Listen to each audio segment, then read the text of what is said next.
Queridos amigos, estamos dando início a mais uma reunião de estudos aqui no Instituto de Cultura Espírita do Brasil, a casa de Deolindo Amorim, seu idealizador encarnado e fundador, e naturalmente continua à frente dos nossos trabalhos, junto a Jorge Andréa, que é o nosso presidente de honra.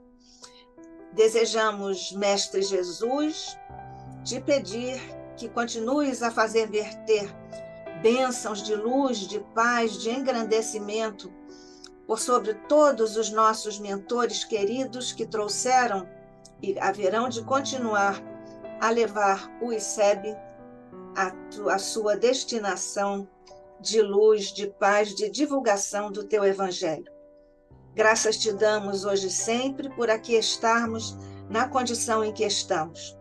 Agradecemos-te, Mestre, a todos os mentores, a Maria, aos nossos anjos da guarda, todo o apoio, toda a força que estamos recebendo para darmos continuidade à tarefa do ICEB, muito especialmente Jesus nesta hora.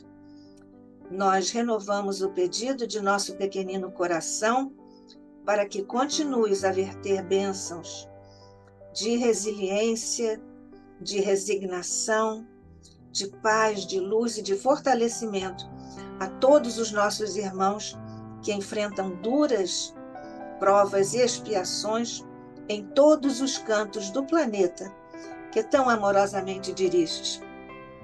Muito especialmente Jesus, verte por sobre nosso querido irmão, companheiro e amigo Denizar de Souza, que mais uma vez vem até nós, para nossa alegria, trazer o fruto de suas reflexões, de seus estudos, de seus aprofundamentos. Guarda-nos todos na tua paz e na tua luz e concede-nos, Jesus, abertura em mentes e corações para melhor usufruirmos de toda a grandeza que certamente estará à nossa disposição neste estudo. Fica conosco, graças te damos sob o olhar de nosso Pai. Assim seja.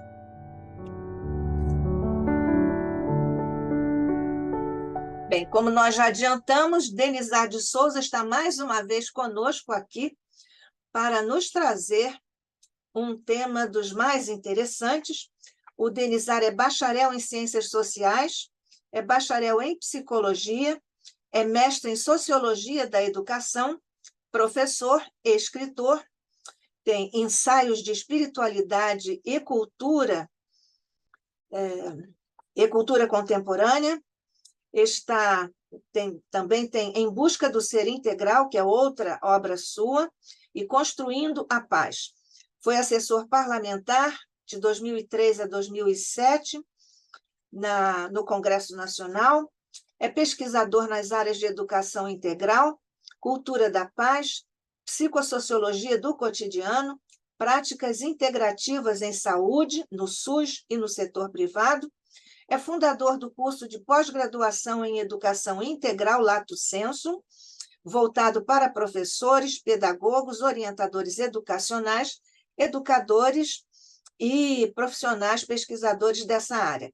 Expositor há 30 anos no Brasil e no exterior, é produtor, apresentador e diretor do programa de TV Sinais da Evolução pela TV Brasília, canal 6 semanal, sinal aberto, filiada à Rede TV, e pela Band Bahia, de 2003, nesse caso, a 2007. Apresentador e diretor do programa de TV Observatório do Trabalho, na TV Suprem, canal fechado semanal. E expositor do ICEB, com muita alegria para nós, e nosso amigo também, que nós saudamos mais uma vez, na certeza de que vamos estudar e aproveitar muito. Denizar nos traz aqui o tema de hoje, Gênese orgânica e espiritual, lacunas e paradoxos nos modelos criacionista e evolucionista. Somos todos ouvidos, querido amigo. Então, novamente, eu quero dar o meu cordial boa noite, com a melhor acolhida fraterna a esta nossa presidente do Instituto de Cultura Espírita do Brasil, nossa professora doutora Nádia. Quero cumprimentar de uma maneira direta e especial o meu querido amigo, professor César Reis, nosso presidente de honra e que mora no coração de todos nós aqui, eu já declaro. Quero cumprimentar a professora Rosa e Luiz Martins, professora doutora Rosa da universidade. Quero cumprimentar a Dalva, seu esposo, enfim, a É o todos os Aldemir. a todos e o Carlos também, que está aqui, sem o qual essa apresentação teria muitas dificuldades de acontecer. Eu agradeço o apoio dele e a todos que generosamente nos acompanham pelo canal do YouTube, né, e que nos acompanharão quando o conteúdo estiver todo gravado e editado. A todos, muito obrigado. Nosso abraço fraterno. Então, nós vamos iniciar. Trata-se de um trabalho intitulado Gênese Orgânica e Gênese Espiritual, particularmente influenciado pela obra de Allan Kardec, A Gênese, os Milagres e as Predições, notadamente a obra de caráter mais científico, mais voltado à ciência do grande sistematizador do Espiritismo, Allan Kardec. E dentro da gênese orgânica e espiritual, e aí, portanto, estamos falando gênese, a origem dos organismos biológicos, no aspecto orgânico, e se falamos gênese espiritual, ousamos ir muito longe e, ao longo do curso das 4 aulas, tentar entender a origem do aspecto espiritual da vida. Dentro dessa temática geral, desse grande guarda-chuva temático, nós temos hoje, na aula de hoje, a apresentação sobre lacunas e paradoxos. Lacunas, portanto, faltas, elos perdidos, lacunas a serem explicadas e paradoxos, contradições, tanto no modelo criacionista, portanto, modelo bíblico da criação, quanto no modelo evolucionista. Nos dois lados, vamos estudar lacunas e paradoxos. Dizer que esta aula de hoje, na sequência das aulas, vai ser a aula que nós chamaremos de o núcleo duro, a parte mais difícil do nosso trabalho, porque nós vamos ter que entrar, para que a sequência faça sentido, em aspectos da biologia e de uma biologia do 19, né? Uma biologia darwiniana, uma abordagem evolucionista materialista, para que a gente possa entender as contradições desse modelo e depois colocar mais adiante a biologia mais contemporânea, esta sim, a biologia molecular, a biologia dos genes e do código genético humano, do genoma, em diálogo com a espiritualidade. Vamos ver se conseguimos fazer isso. Mas a aula de hoje vocês vão ter que administrar conosco e comigo aqui a dor e a delícia de estudar uma biologia muito arraigada às leis biológicas mais antigas do 19 e completamente materialista. Aí nós vamos entender onde é que estão as lacunas e os paradoxos desses dois modelos. Então, eu vou pedir ao meu amigo Carlos que comecemos a liberar os slides para que a gente possa entender o tema. Então, o título da aula, Lacunas e Paradoxos, não é? Vazios e contradições dos dois modelos, não é? E podemos ir para a primeira lâmina, primeiro slide aí com conteúdo. Então, o que acontece? Bom, vejam que aí está colocado na forma de pergunta, né? Mas, de fato, há uma situação de antagonismo de paradigmas. Até hoje, criacionismo e evolucionismo pouco dialogaram. Em países como Estados Unidos da América do Norte, é motivo de dissensão política. Há estados da grande federação norte-americana que são criacionistas por lei e aprovaram leis para proibir o ensino do evolucionismo. E o criacionismo e o evolucionismo são, na verdade, duas faces de uma mesma moeda, mas postos em confronto aberto. Mas aqui eu coloquei na forma de pergunta, e vocês vão ver que, de fato, o criacionismo bíblico ele não consegue conciliar com o evolucionismo darwiniano. Então, nós vamos ver aqui de lado a lado como é que eles se sustentam, né? Quando você vai para o Velho Testamento, você encontra no Gênesis, que é o livro primeiro do Testamento Antigo, que você tem o Gênesis, os profetas, Deuteronômios, e segue, né, até culminar com o Novo Testamento. O Gênesis, Números, que é mais um livro do Velho Testamento, né, os profetas, mas Gênesis é o primeiro. E a narrativa bíblica é muito clara, não é? Deus criou o mundo em 6 dias e no sétimo ele se arrependeu. E o primeiro princípio do criacionismo é as espécies foram criadas prontas, acabadas e separadas. Então, cada espécie já surge pronta, completa. E é importante dizer que a data que se põe é 4.000 anos antes de Cristo, o que dá 6.000 anos da nossa era, segundo a crença bíblica, né? Então, a essa altura, vocês já viram que todos os fósseis que foram encontrados, sejam de répteis, de dinossauros, de primatas, os cérebros, os esqueletos, né? Recentemente foi encontrado o esqueleto de uma menina da espécie Australopithecus afarensis, uma menina que tinha 12 anos e ela é encontrada, o esqueleto dela, e tem somente a data de 3 milhões de anos.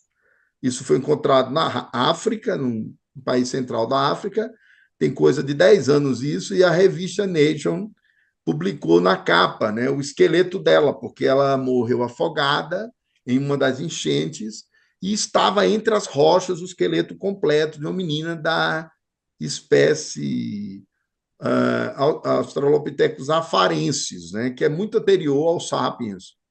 Então, no criacionismo não tem isso, as espécies surgem prontas, não há evolução, acabadas e separadas. Aí, quando você vai para o lado do evolucionismo darwiniano, utilizando-se o modelo da física, né, o universo tem 14 bilhões de anos, no famoso Big Bang, a grande explosão originária. No lado criacionista, há uma coisa muito curiosa. O Gênesis bíblico fala que somente ao homem foi atribuída uma alma eterna. Não sei se sabem disso, mas a alma eterna não é prevista nos animais, na narrativa bíblica. Somente ao homem é atribuída uma alma eterna por Deus, não é? Do outro lado do evolucionismo, ainda com a data da Terra, agora a Terra 4,5 a 4,8 bilhões de anos, aproximadamente 5 bilhões de anos é a idade do planeta, e os senhores devem pensar o que aconteceu se tem 5 bilhões de anos a Terra, nos 9 bilhões de anos que antecederam, o que é que se deu, o que é que aconteceu, é muita coisa, e tem muita história antes da própria Terra, né? Bom, no criacionismo bíblico, o homem ele é criado à imagem e semelhança de Deus. Então, é como se o homem fosse um protótipo divino, ele é criado à imagem e semelhança de Deus. Alguns melhores teólogos disseram, não, o homem foi criado à imagem, mas a semelhança cabe a ele obter. E a imagem seria arquetípica, né? Outros teólogos disseram, não, não é o homem no formato físico, é a sua alma. E vai melhorando a situação, mas na visão bíblica, no texto bíblico, o homem foi criado à imagem e semelhança de Deus.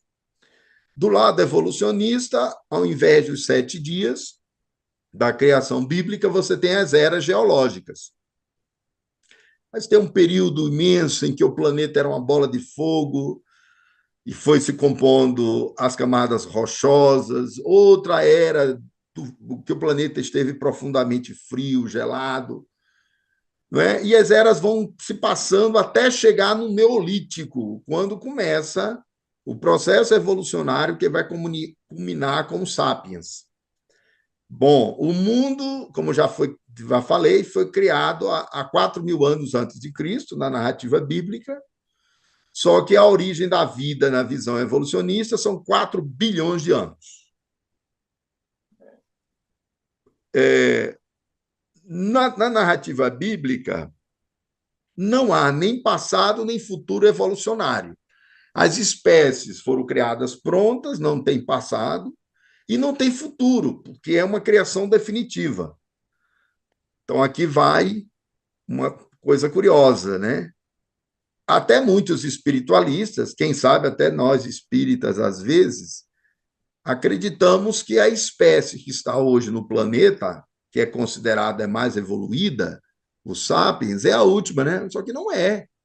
O planeta tem mais 5 bilhões de anos pela frente, e os senhores se preparem que este cérebro que nós temos hoje, com essa camada fantástica chamada neocórtex, que tem raciocínio, que tem emoção, que tem senso-percepção, que tem racionalidade, e que é a última camada da evolução, córtex ou neocórtex, daí o nome, ela vai ser superada com a evolução biológica e outras espécies virão pela frente, porque ainda tem pela frente 5 bilhões de anos, é o tempo da Terra, segundo os cientistas.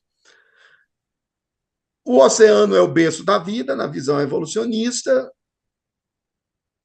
Na visão bíblica, tudo deriva de um casal chamado Adão e Eva.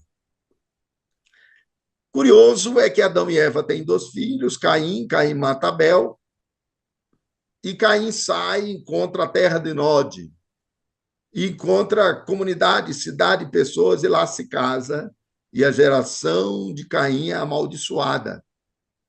Isso é texto bíblico, podem procurar. Já na visão evolucionista, a causalidade é ascendente. O evolucionismo darwiniano trabalha do micro para o macro, do simples ao complexo, do unitário ao múltiplo. Então, na visão evolucionista darwiniana, há uma célula primeira, que o Espírito Emmanuel fala dessa célula em obra chamada A Caminho da Luz, e ele faz uma metáfora e fala de um beijo cósmico, de um contato cósmico entre a energia divina e aquelas primeiras proteínas e aminoácidos no oceano primitivo, que vai culminar com a célula primária, primeva, né?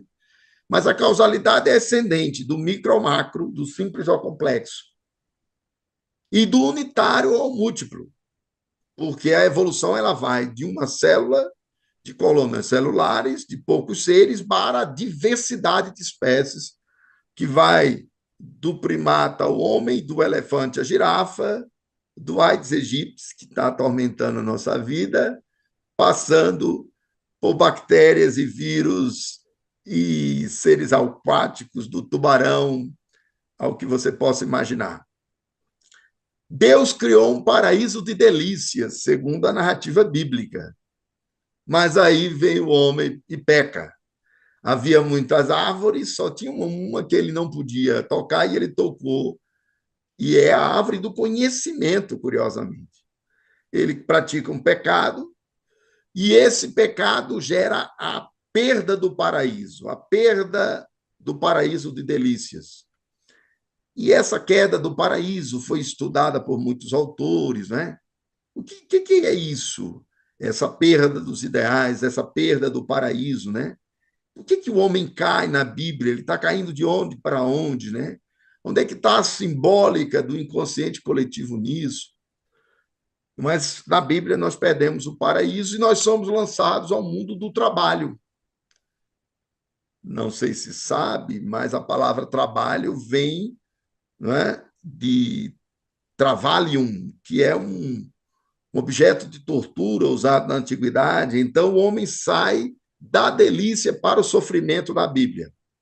No evolucionismo, a evolução é linear, ela só tem uma direção, ela é científica, ela é racional e ela é secular, e não há a presença de Deus. Deus, na obra de Darwin, que é essa obra aqui, ó, A Origem das Espécies, publicada em 1859, não há lugar para Deus nesse evolucionismo darwiniano. Então, nós temos o mito da perda do paraíso na Bíblia, que está presente em diferentes culturas e religiões, não é? O evolucionismo darwinista, ele é emanatista. Olha a imagem aqui. Você começa nos oceanos, você chega nos vertebrados, passa pelos mamíferos, evolui na direção dos primatas.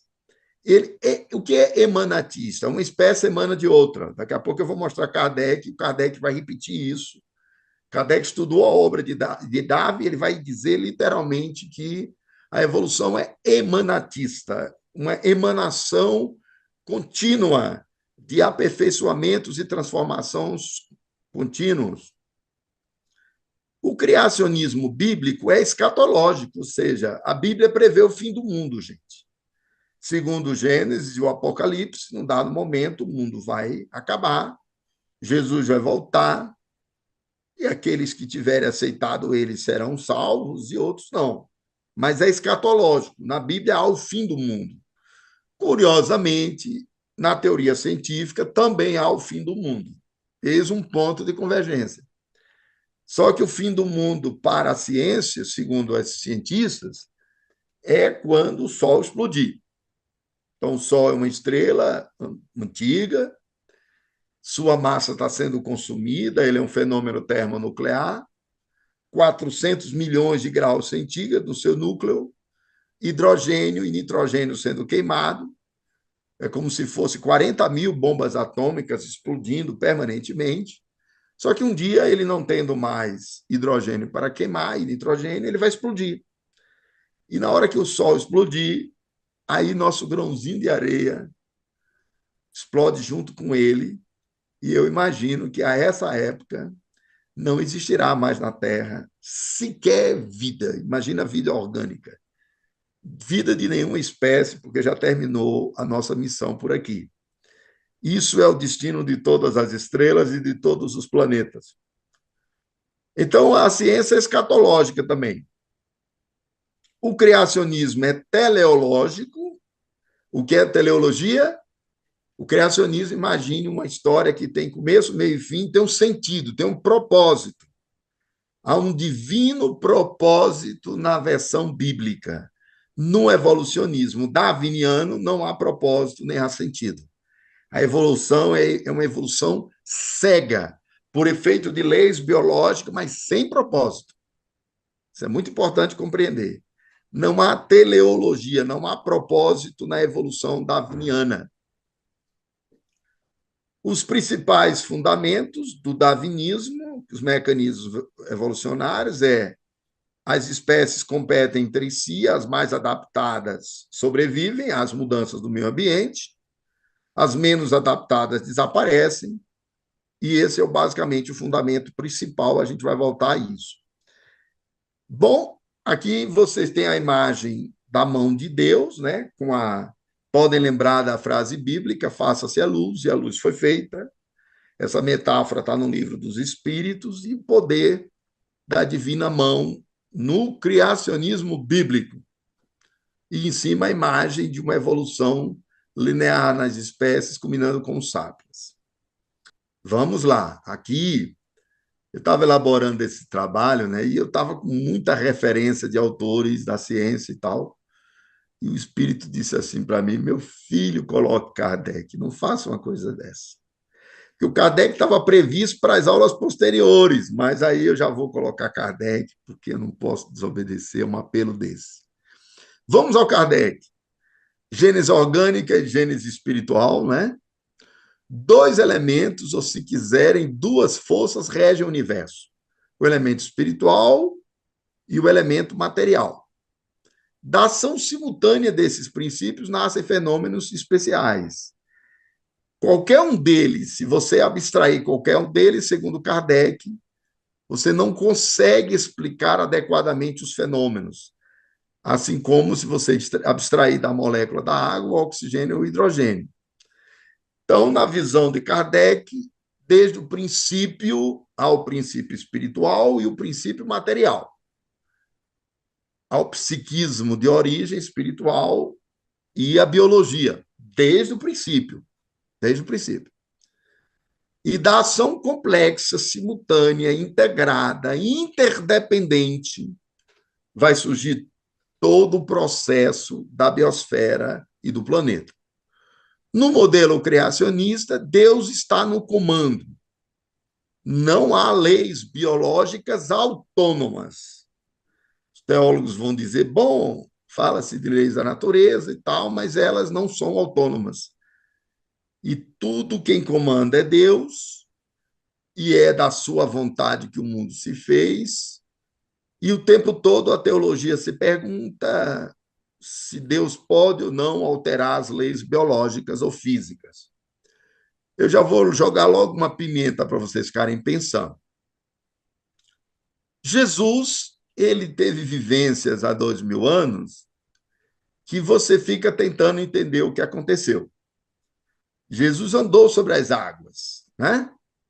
Se você pensar em um modelo puramente religioso, você diz, bom, no modelo bíblico, ele era o próprio Deus, ele tinha todo o poder, ele chegou para a lei da gravitação e disse, lei da gravitação universal, retire-se desse perímetro aqui, por favor, e a gravitação desapareceu e ele flutuou sobre as águas.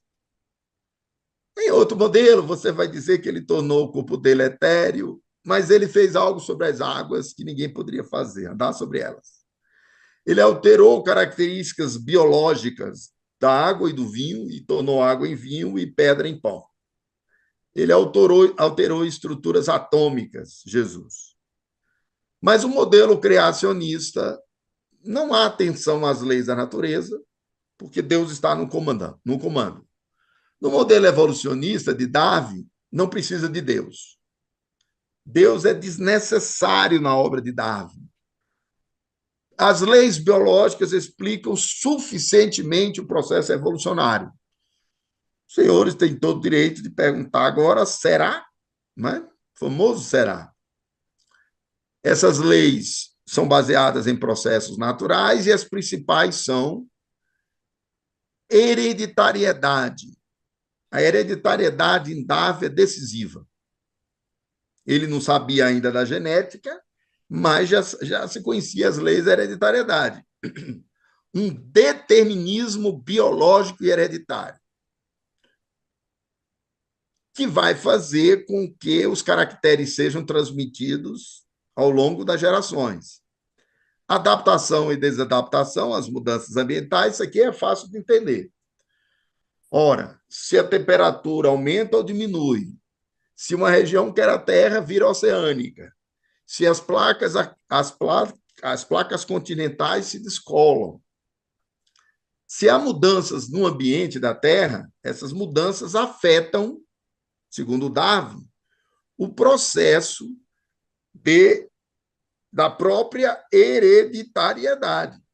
Porque você tem uma mudança nas características biológicas e as espécies vão respondendo, se adaptando, né? E à medida que se adapta, transmite para as novas gerações por resposta adaptativa. Parte significativa dessas espécies que não se adaptam desaparecem, outras, vem lá um meteoro gigante e mata os dinossauros, mas os fatores climáticos vai fazendo espécies desaparecerem e outras permanecerem. O cruzamento das espécies vai gerar novas espécies. Mas, basicamente, o Darwin trabalha com hereditariedade, adaptação e desadaptação, as mudanças ambientais e cruzamento das espécies. Vamos agora para o modelo espírita, o modelo de síntese. O modelo espírita será criacionista, evolucionista, ao mesmo tempo. Primeira coisa, admitimos uma causalidade primeira. Deus como inteligência suprema e causa primária de todas as coisas, ou primeira. Essa causalidade divina é uma consciência cósmica. No livro dos Espíritos, ela é onipresente e onipotente. Para essa consciência cósmica, não há passado e futuro, o tempo não existe. Allan Kardec, a Gênese, para Deus, o passado e o futuro são o presente, frase de Kardec, né? Não há temporalidade para Deus. Sendo ele eterno, ele está além do espaço e do tempo.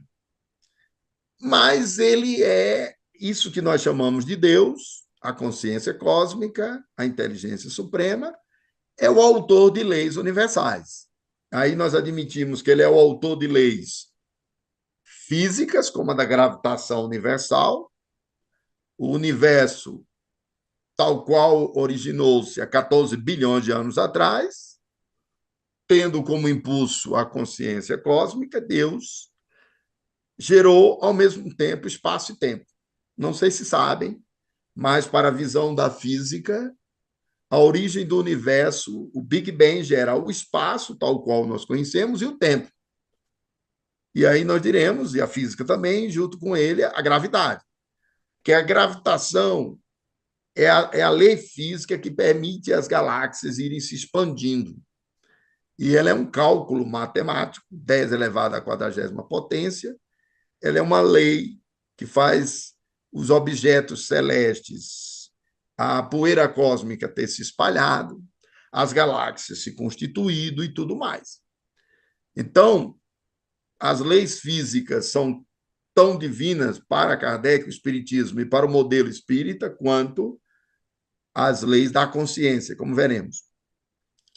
Essas leis comandam tudo, tanto o mundo físico quanto o mundo da consciência. Portanto, comanda o mundo biológico, gravitacional, antropológico.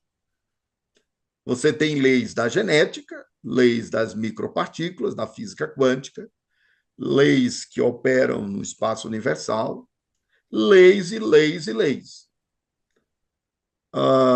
Já vou logo dizendo que a opinião do Kardec é: Deus prova o seu poder e a sua grandeza, não pela abrogação de suas leis, mas pela imutabilidade delas. Porque existe uma discussão filosófica, e nós temos o direito de perguntar se Deus pode ou não alterar as próprias leis dele. No modelo evolucionista criacionista, essas leis são causadas pela divindade, inclusive quanto às dimensões espirituais do universo. Atenção, Deus é mais que o infinito de tudo que se possa descrever. Pergunta do Livro dos Espíritos, Allan Kardec questiona: Deus é o infinito? Resposta dos Espíritos: pobreza da linguagem humana. Não confundais o atributo de uma coisa com ela própria. Pobreza da linguagem humana. O infinito não define a Deus, viu, gente? Kardec tentou, foi o mais longe possível, os espíritos disseram que aquilo era pobreza da linguagem humana. Então, Deus é qualquer coisa que é maior do que o infinito. Não é? O infinito é aquilo que não tem limitação no espaço e no tempo. Não tem limitação no espaço, né? Não tem fronteira, é o infinito.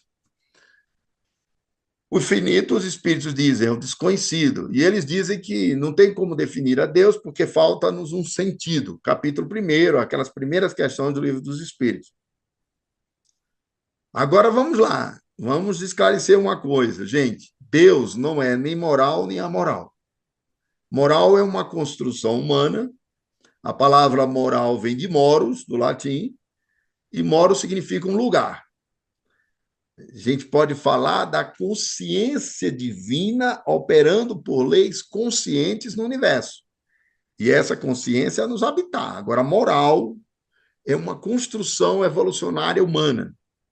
Teve época que era moral a vingança. As leis de Moisés, no Velho Testamento, afirmava dente por dente, olho por olho. Isso era a moral da época. Vocês querem Vamos subir de nível? Vamos falar da moral do perdão e da moral da inofendibilidade? Jesus ensinou o valor do perdão. Ótimo. Nós precisamos do perdão. Só que o perdão é mais atrasado que a inofendibilidade. Querem ver? Ele, ele nos ensinou o perdão, mas ele, Jesus, era inofendível. A inofendibilidade, segundo Francisco de Assis, ele dizia: perdoar é necessário, tornar-se inofendível o suficiente. A maioria de nós não sabe o que é perdoar, muito menos ainda o que é ser inofendível. Vocês vejam que são valores da moral, inclusive do Evangelho. Só que Deus não construiu nem moral, Deus é consciência. E nós vamos compreender que a evolução faz a consciência se expandir. E à medida que se expande, se aproxima de suas leis. Mas a moral e os valores, eles são evolucionários, eles são marcados pela evolução. Não é? Então, o que a gente pensa ser moral é para nosso nível de consciência. Em níveis superiores, aquilo não é moral, aquilo seria imoral até. Não é? Então, moral e amoral são conceitos humanos, construções de problemas da ética e dos valores humanos. Consciência é outra coisa, como veremos. Deus é, nós existimos.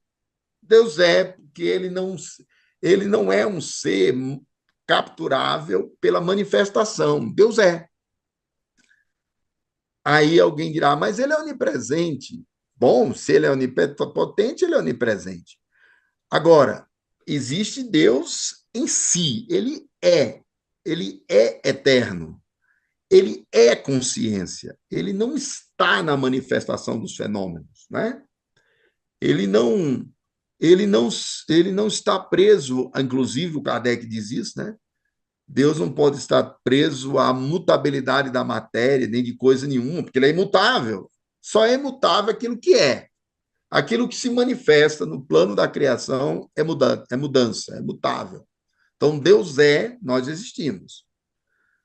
Enquanto fenômenos provisórios, nós, né? Na matéria, na física, na biologia, na matéria biológica, na genética, no fluido cósmico universal, na consciência ego-identificada, que a gente vai perder com a evolução, na consciência transpessoal, que nós vamos superar, nas dimensões espirituais. E um dia nós saltamos para a vida eterna. Vamos lá. Muita gente confunde vida imortal com vida eterna. A vida imortal é a vida do espírito. A vida eterna, já está dizendo, é a vida de seres que, na visão do espiritismo, já completaram o seu processo evolucionário e que já estão na consciência pura. Eles não têm mais uma consciência ego-identificada, um conjunto de memórias de reencarnações. Eles estão na unidade. Vocês querem a descrição disso? Emmanuel, primeiro tópico do A Caminho da Luz. Comunidade dos Espíritos Puros. Ali está a vida eterna. A vida não mais sujeita à lei das reencarnações. Uma consciência que não dispõe mais de ego separado, gente. Ego individualizado e separado. Os espíritos puros estão na comunhão divina, estão na integração e na unidade com Deus. E não fui eu quem disse isso, não. Quem disse foi Jesus. Eu e o Pai somos um só, Jesus, João 13:30. Os seres que estão na vida eterna estão na unidade com Deus, eles são eles e estão partilhando da divindade. É alguma coisa que nós não vamos compreender, porque a essa altura não se tem mais perispírito. Kardec falou disso. E não se tem mais a ilusão da separação. A separatividade é própria da evolução ego-identificada, identificada com a consciência que tem ego ainda. É a nossa. Para os quais não há mais tempo nem espaço. Eles estão na vida eterna, na comunhão com Deus. Querem ver Jesus orando no Horto das Oliveiras? Vamos ver se não foi ele próprio que disse isso. Glorifica-me, ó Pai, em ti mesmo, contigo mesmo, com a glória que eu tinha ao teu lado antes que o mundo existisse. Jesus disse que estava em Deus antes que o mundo. A palavra mundo, traduzida para o grego, é cosmos. Lá na tradução no grego, é cosmos. De que mundo ele estava falando? Do planeta Terra? Do sistema solar? Da galáxia? Do universo que tem 14 bilhões de anos? Eu não sei responder isso, não, viu, gente? Como eu não sei responder muita coisa. Mas eu garanto uma coisa: está na oração dele. Ele afirma que está na glória que eu tinha ao teu lado antes que o mundo existisse. E este ser, que Emmanuel chama de governador espiritual da Terra, ele reveste-se de uma individuação e Christos manifesta-se como Jesus. Jesus é uma partícula individualizada de Christos, que está na unidade com o Pai, que já cumpriu sua evolução, e nós não sabemos nem onde nem quando ele cumpriu essa evolução.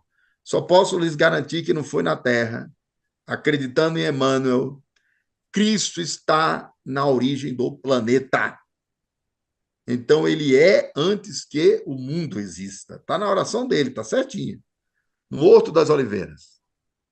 No final, vocês perguntam, gente. Eu vou tentar correr para deixar tempo para as perguntas. Vocês veem aí a obra do Kardec completa, e vocês vão ver agora o Darwin influenciando o Kardec. Allan Kardec nasceu em 1804, fez a passagem em 1869, era um típico francês que estudou, antes de estudar Darwin, nas escolas francesas, na formação em ciência e letras, ele estudou Herbert Spencer, ele estudou Augusto Comte, ele estudou Jean-Baptiste Lamarck, porque a obra de Darwin mesmo só é publicada em 1859. Kardec publicou o Livro dos Espíritos em 1857. E essa frase do Kardec aqui é do livro A Gênese, página 204.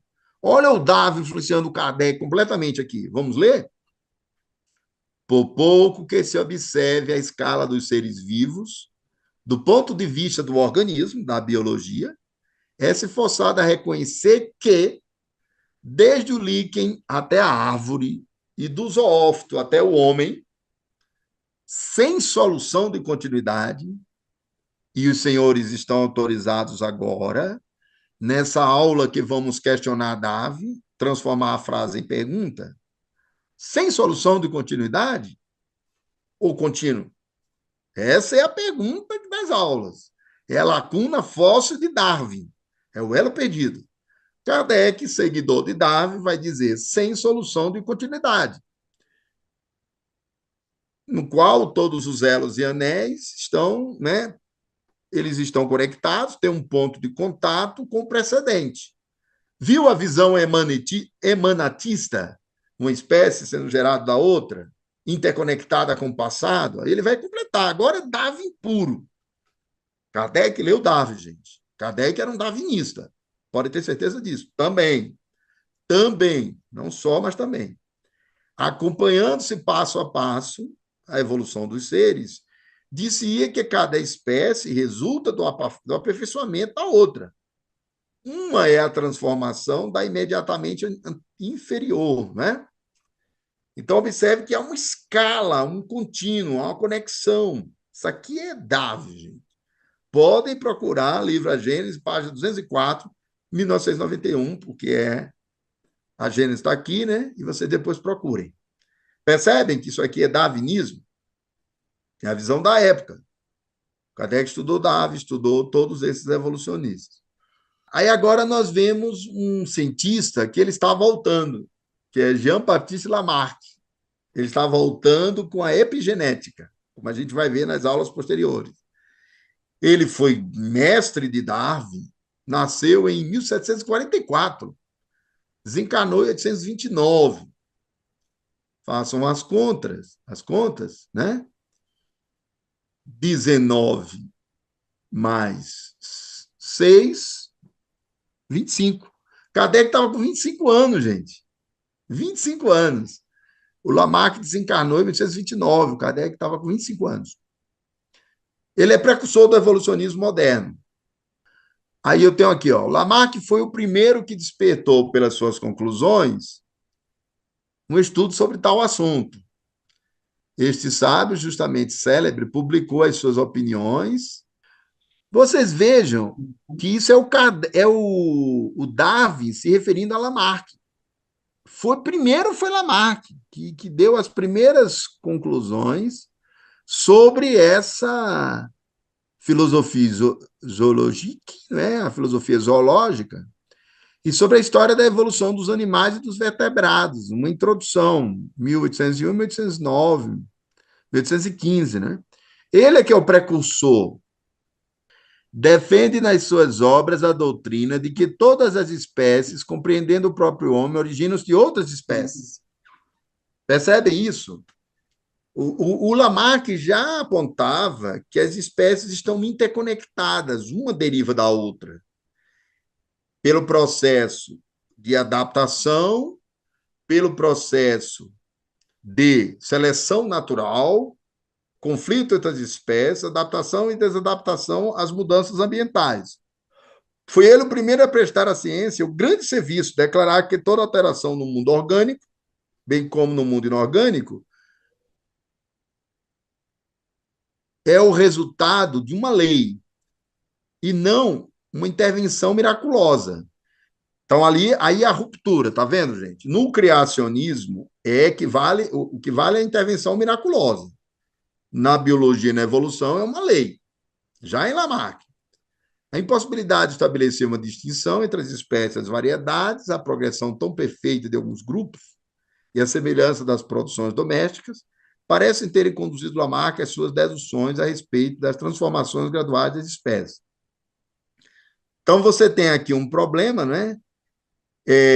Como é que você distingue, como é que você explica a diversidade, por exemplo, de elefantes, a diversidade de espécies de mamíferos, sendo que o tronco original era um somente? Então, você tem uma espécie que vai gerar todos os jacarés, uma espécie que vai gerar todos os cães, uma espécie que vai gerar todos os cavalos. Essa complexificação, essa diversidade é um problema, não é? E aí ele vai ser o primeiro a falar da alteração do meio ambiente e vai falar do cruzamento das espécies para explicar isso. A impossibilidade de estabelecer uma distinção entre as espécies e as variedades. A progressão tão perfeita em alguns grupos, né, que, como já vimos. Quanto às causas da modificação, procurou-as ele, em parte, na ação direta das condições físicas da vida, no cruzamento das formas já existentes, sobretudo no uso e não uso, isto é, nos efeitos do hábito. Então, Lamarck ele vai tentar explicar, como os senhores sabem, né? E depois o Davi diz, não, mas não foi isso. Por que o pescoço da girafa cresceu e se propagou por gerações? Porque ela passou a usar nas florestas pela necessidade de alimentação em árvores muito altas, né? O uso de um órgão favorecendo o seu desenvolvimento e a propagação através de gerações. Isso é a lei do uso e do não uso. É esta última causa que parece ligar todas as admiráveis adaptações da natureza, tais como o pescoço longo da girafa, como já vimos. Admite igualmente uma lei de desenvolvimento. Ora, como todas as formas da vida, tende também ao aperfeiçoamento, explica ele a existência atual dos organismos muito pela geração espontânea, né? Então, o grande precursor disso foi o Lamarck. Aqui está dito, o meio cria necessidade que induz mudança nos hábitos, nas formas dos indivíduos. Então, o meio se torna mais frio, cria-se a necessidade de uma nova pelagem. O meio se torna inundado por água, cria-se a necessidade de nadadeiras, não é? O ambiente sofre modificações, os organismos procuram adaptar-se a ele. Características adquiridas são transmitidas aos descendentes, segundo Lamarck, e a natureza não faz nada bruscamente. Bom, agora a gente vai começar a questionar os evolucionistas e entender os problemas que eles nos colocam. Essa foto que vocês estão vendo aí é do professor Amit Goswami. Ele é professor de física quântica da Universidade de Oregon, nos Estados Unidos. Ele está aposentado, sua origem é a Índia, e ele escreveu esse livro maravilhoso que eu recomendo para vocês, A Evolução Criativa das Espécies. Olha o que ele vai dizer. Segundo Lamarck, as novas espécies evoluem das ancestrais, herdando características adquiridas. Contudo, a história tratou Lamarck com pouca gentileza, como observou Francis Hitchens. O motivo está em uma interpretação errônea daquilo que Lamarck quis dizer com características adquiridas. A objeção usual é que o filho de um halterofilista, por exemplo, não terá necessariamente músculos avantajados. E se um gato perder uma perna traseira num acidente, seus filhotes não nascerão sem a mesma perna traseira, né? Então, aqui ele vai dizer que a interpretação do Lamarck foi equivocada. Por isso que trataram ele tão mal na ciência. Estes não são bons exemplos daquilo que interessava a Lamarck. Ele acreditava que o uso e a falta de uso de um órgão, pela influência do ambiente, poderiam afetar a evolução. Então, primeira coisa, se uma nadadeira deixa de ser utilizada porque a região se tornou seca, né?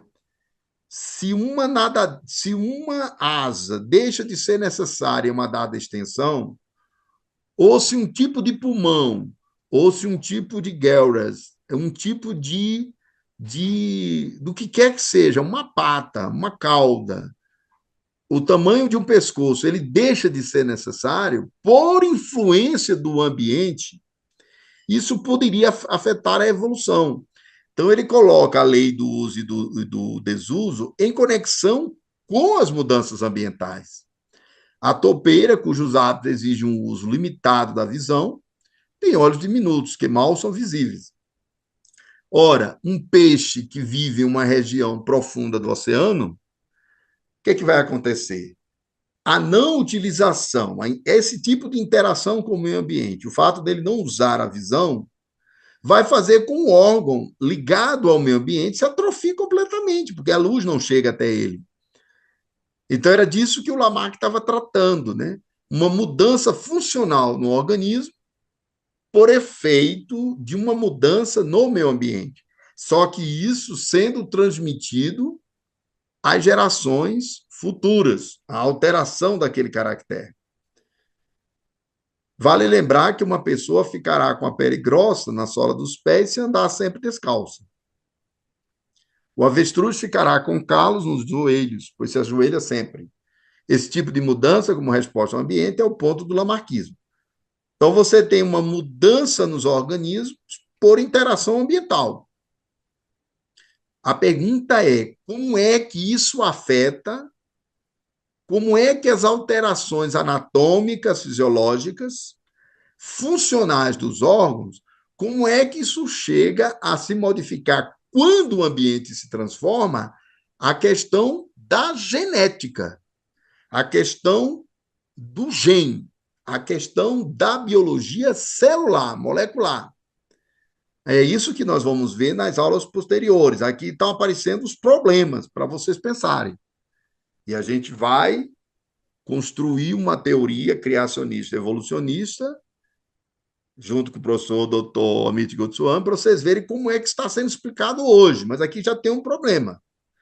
Há uma mudança no organismo. Como é que esse organismo, ao se transformar junto com o meio ambiente, como é que essa alteração anatômica, a perda da asa, a perda de uma camada do cérebro, o ganho, como é que isso se dá? Como é que isso chega na biologia molecular? É aí que a gente vai chegar na espiritualidade. Mais um lembrete: a principal objeção ao lamarquismo é que a informação se move na direção errada, ou seja, das proteínas para os genes, violando o dogma central. Então, o que é que você tem? Não, mas não pode. Se você modifica órgãos externos, Se você modifica anatomicamente o tamanho, a estatura de uma espécie, a sua dentição ou o tipo de pulmões que tinha, e você, como é que você chega à mudança que transmite intergeracionalmente, né? Então, eles vão dizer, o lamarckismo está com uma direção evolucionária errada das proteínas para os genes. É aqui que está a questão que a gente vai estudar ao longo das aulas, tentar compreender. Vai-se analisar um argumento híbrido, lamarckista-darwinista, que procura evitar este problema. Nós diríamos aqui o argumento que vai ser nosso, espírita, criacionista, evolucionista. O doutor Amit Goswami, o texto é dele, ele fala, vamos juntar Lamarck com Darwin e resolver esse problema, que procura evitar esta questão, descrevendo como uma característica influenciada pelo ambiente pode se espalhar por uma população sem envolver inicialmente os genes. Aqui eu vou contar uma historinha para vocês terem exemplos, senão fica muito teórico. No livro Paradigma Perdido, o doutor professor Edgar Morin, ele conta uma história curiosa, que naturalistas, biólogos, observaram em uma ilha da América Central um conjunto de primatas, e esses primatas eram várias ilhas, era um arquipélago, ilhas que não se comunicavam umas com as outras. E se elas não se comunicavam, eles não podiam sair de uma ilha para outra. De repente, um conjunto de primatas, está contado no livro O Paradigma Perdido de Gamoran. Um conjunto de primatas, eles aprendem que quebrando o coco, quebrando um determinado tipo de coco e até escavando batatas, batata doce e outro tipo de raízes, se eles molhassem na água do mar, aquele fruto, aquela semente, aquela raiz ganhava o sal da água do mar. E ganhava o sabor. E eles começaram a fazer isso e o coletivo todo aprendeu a fazer. Bom, na mesma ilha, fácil de entender, um viu, o outro repetiu e todo mundo passou a fazer. Olha que interessante. Só que aconteceu que macacos que estavam em outras ilhas, que não tiveram contato com esses macacos, de repente passaram a reproduzir o mesmo comportamento. Gente, isso é uma coisa extremamente complexa. Porque não foi pela imitação, pela aproximação, macacos que estavam em outra ilha aprenderam o mesmo comportamento e passaram a ter esse comportamento. Quando você está diante de um fenômeno desse, você tem várias hipóteses. E a gente vai chegar lá na frente, na aula que a gente vai falar da hipótese do campo de ressonância mórfica, mais conhecido por nós como perispírito, mais conhecido por outros como corpo quântico, mais conhecido por outros como influência da consciência da evolução. Outros vão chamar alma grupo. O fato é que um aprendizado em uma ilha entre animais, que não se comunicou com outra ilha, se espalhou pelo arquipélago inteiro. Isso os cientistas constataram e não souberam responder o que aconteceu. Onde é que está essa disseminação do comportamento? Houve algum tipo de cruzamento entre esses macacos, mas os cientistas disseram, mas eles não se comunicaram, porque são macacos em ilhas diferentes. É esse tipo de complexidade que a gente vai enfrentar mais adiante. Acho que através do exemplo vocês visualizam. Como é que uma característica, né, influenciada pelo ambiente pode se espalhar por uma população sem envolver os genes. Na linha hereditária do Darwin, tudo é explicado pela hereditariedade. 3 estágios evolucionários em um modelo híbrido. Lamarck e Darwin. Vamos juntar os dois. Esse cientista, Itchin, mencionou um processo de 3 estágios, né? Proposto pelo biólogo John Maynard Smith. Primeiro estágio, adaptação a estímulos ambientais durante o desenvolvimento. Calos nos joelhos dos avestruzes, por exemplo, surge durante o estágio juvenil por causa dos novos estímulos ambientais. Como a seca, que torna o solo sobre o qual o avestruz se ajoelha muito árido. No caso de outras características, a adaptação pode começar mais cedo ainda, durante o desenvolvimento do embrião. Observe que aqui eles falam de uma adaptação ambiental durante o desenvolvimento do organismo, no caso os avestruz, os joelhos, e também durante o desenvolvimento do embrião, que torna mais complexa ainda a adaptação, o embrião respondendo no desenvolvimento embrionário a uma mudança ambiental. Segundo estágio, canalização do desenvolvimento. Se a seca continuar por várias gerações, a resposta ambiental dos joelhos calejados se aprofunda e se estabelece no grosso da população. Esse efeito é chamado canalização. Então, aí você teria uma ideia de disseminação da mudança, né, para o resto da população, pela continuidade por longos ciclos. O Darwin vai criticar essa ideia e vai dizer, mas aí o ciclo teria que ser de milhões de anos para que pudesse acontecer isso. Vocês vão ver essa questão. Terceiro estágio, assimilação genética. Após algumas gerações, a pressão evolucionária do próprio ambiente vai provocar a seleção de mutações genéticas.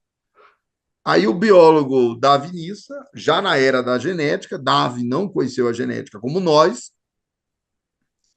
não havia genoma humano, por exemplo, mas já se sabia das leis da hereditariedade, os primórdios da genética com Gregory Mendel, lá no 19. Bom, assimilação genética. Após algumas gerações, o meio ambiente pressiona e altera as mutações, gera mutações genéticas, que talvez de forma gradual levará ao mesmo desenvolvimento canalizado. Nesse estágio, a resposta acontece com o estresse ambiental. Posso dizer que a assimilação genética está ocorrendo. Vocês vão ver que os cientistas vão fazer uma crítica a essa hipótese, porque o estresse ambiental precisaria ser um estresse, uma era do gelo de um tempo absurdo para poder gerar uma mudança dessa, uma era de calor, né? Aí vamos fazer a crítica a esse modelo. Afirma-se que o cenário de Maynard não é digno de crédito. Ele presume a canalização das características adquiridas sobre praticamente toda a espécie. Este efeito exigiria prolongado estresse ambiental, como eu falei, ao longo de muitas gerações. Um cenário altamente improvável. Ademais, a ideia de assimilação genética por meio do gradualismo darwiniano, etapa por etapa, não parece crível. O tempo para isso seria curto demais. Existe uma alternativa? Gente, olha só o que eu vou falar para vocês. Darwinismo, ele é muito bom para explicar longas eras evolucionárias. Ele precisa de um gradualismo temporal imenso. Só que eu vou dar um dado para vocês assustador. Os cientistas sabem, pelos fósseis, que o Homo sapiens, que é a nossa espécie, ela levou apenas 1 milhão de anos, a bagatela temporal de 1 milhão de anos para se constituir. E antes disso, milhões e milhões de anos mantiveram os primatas estacionados, tal qual eles eram.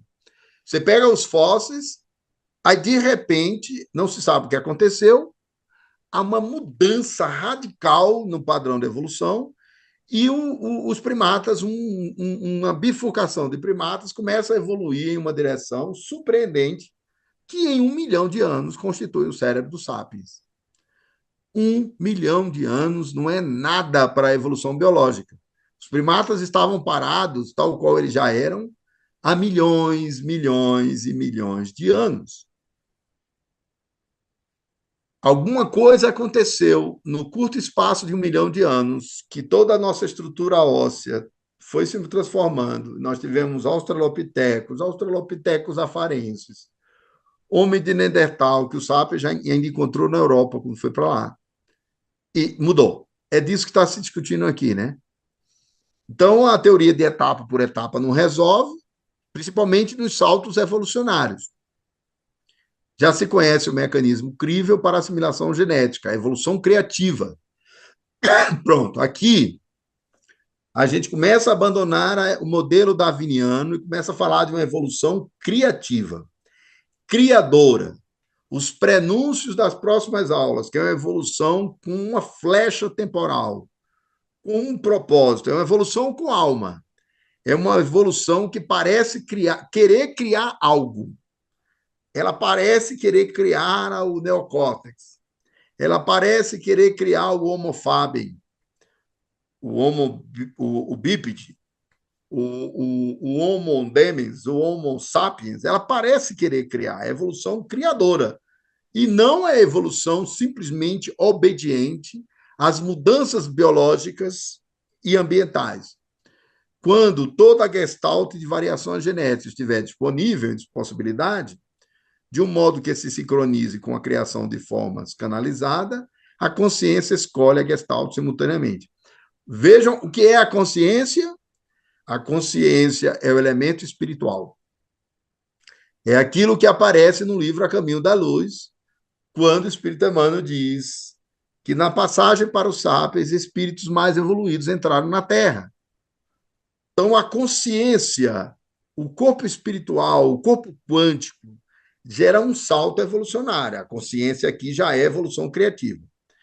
Quanto à questão da canalização de uma característica adquirida em toda uma população, pode-se encontrar uma causa mais plausível do que um longo estresse ambiental?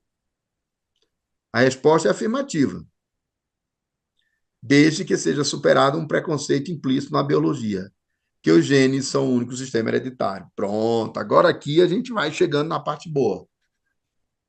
Nessa última frase, vocês estão vendo um determinismo genético na biologia molecular, na biologia darwiniana, na biologia tradicional. Só os genes são o único sistema hereditário. Tudo está nos genes. O que não passa pela mudança genética não pode se transmitir para as próximas espécies. Então, não se admite a ideia de salto evolucionário, não se explica o elo perdido, e você fica num limbo sem saber por que é que o estresse ambiental mudou tanta coisa. Porque você não sabe explicar isso, você nem tem dados da biologia molecular da época, né? Como era o gene, como é o gene, né? O gene vivo. Porque uma coisa é o gene no osso, outra coisa é o gene do ser do organismo interagindo com a espécie. Das espécies que antecederam aos sapiens. Questão para as próximas aulas. Como é que as teorias materialistas explicam a vida e sua origem? Visualizemos, então, um sujeito moderno. Olha que legal isso aqui.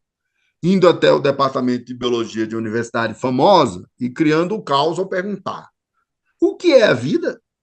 Alguns professores respondem: a vida é automanutenção, uma função das proteínas. Outros dizem que é autorreprodução, da qual o principal personagem é o DNA. Mas o sujeito não fica satisfeito, ele retruca que um cristal pode manter sua forma e uma fogueira aí no campo tende a se reproduzir, mas não se pode dizer que esses sistemas estão vivos. Podemos? Então, automanutenção e autorreprodução não é suficiente para definir vida. Os neodarwinistas aparecem e dizem que a vida evolui. A evolução é que separa a vida da não vida. Tudo que evolui, nessa tese, é vivo. Olha o questionamento. O sujeito é perseverante e replica: o universo também evolui. Alguém diria que o universo está vivo? Quer dizer, o universo está se expandindo, está evoluindo.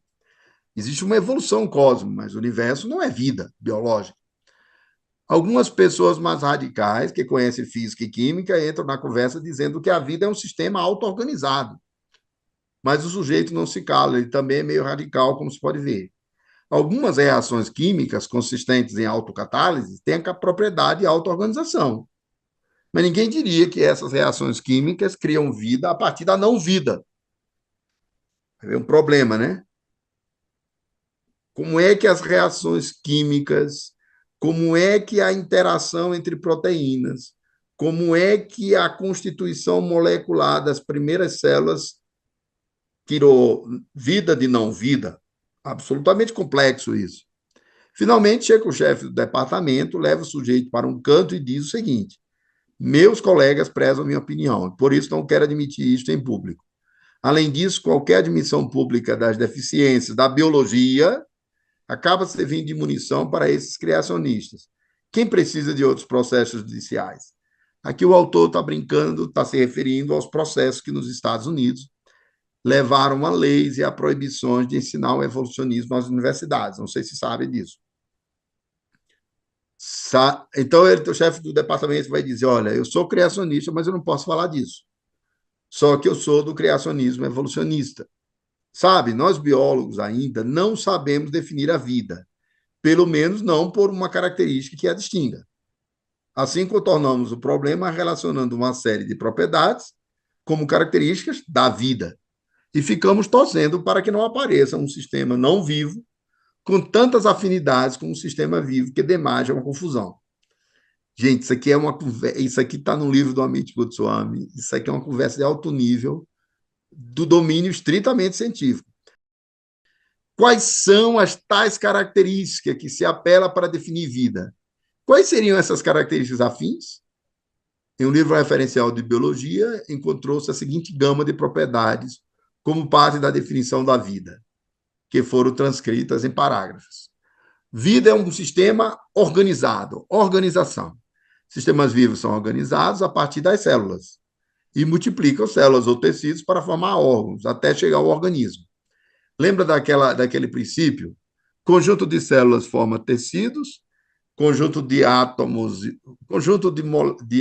forma moléculas, conjunto de moléculas forma células, conjunto de células tecidos, tecidos órgãos, órgãos subsistemas, subsistemas organismos. Organização é isso. Metabolismo. Sistemas vivos são capazes de manutenção por meio do metabolismo, com a entrada de material rico em energia e eliminação, na média, de material de baixa energia.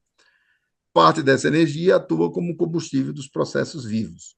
Parte se acumula e é liberada no momento da morte, que é o fenômeno do metabolismo celular. As células precisam se alimentar, a membrana celular é o órgão de interface com o meio externo, e ali entram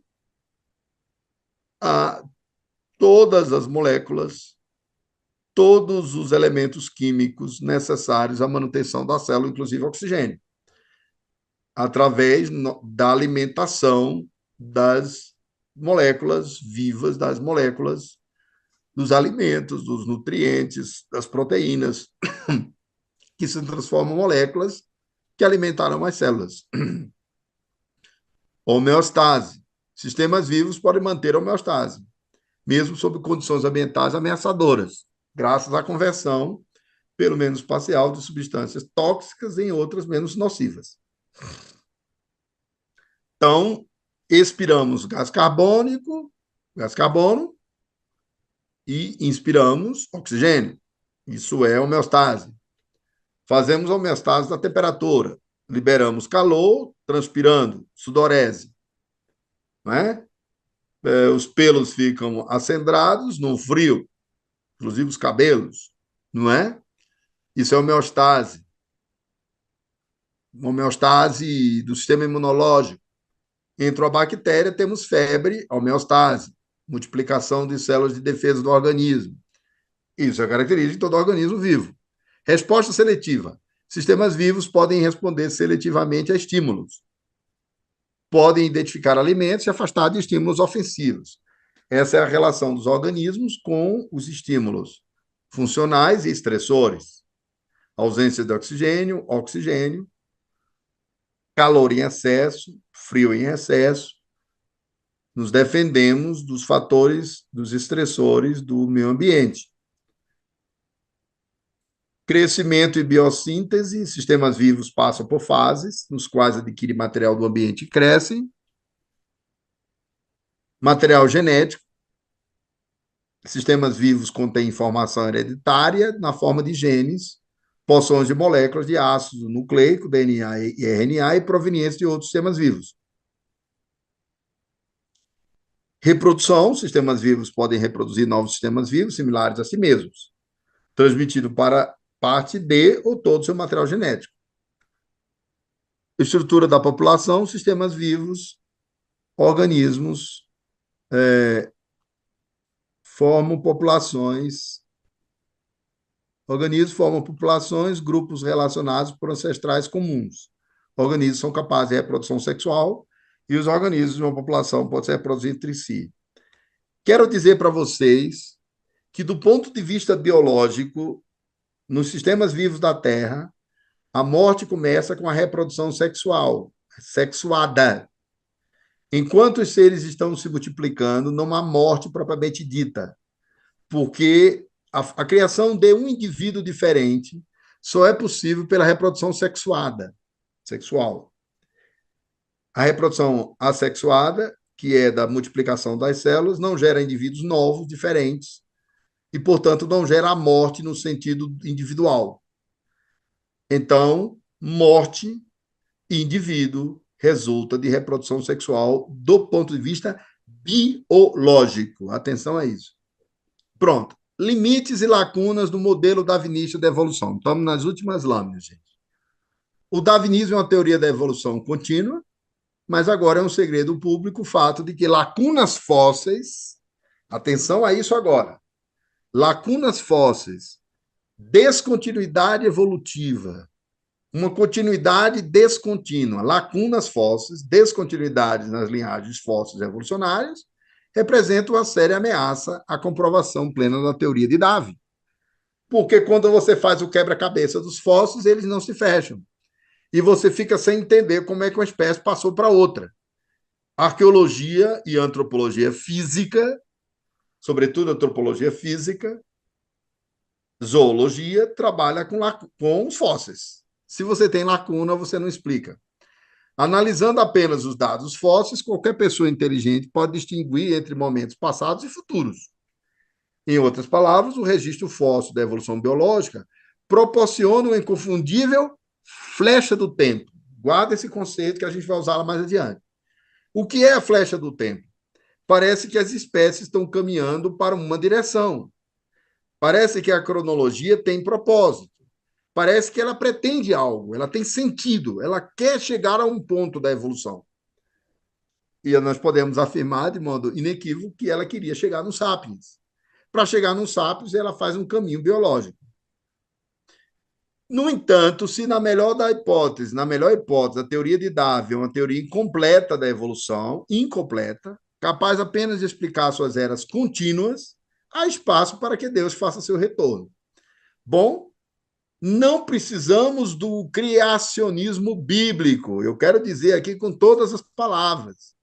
O Espiritismo não se baseia no criacionismo bíblico. O Espiritismo é uma doutrina criacionista evolucionista, como veremos.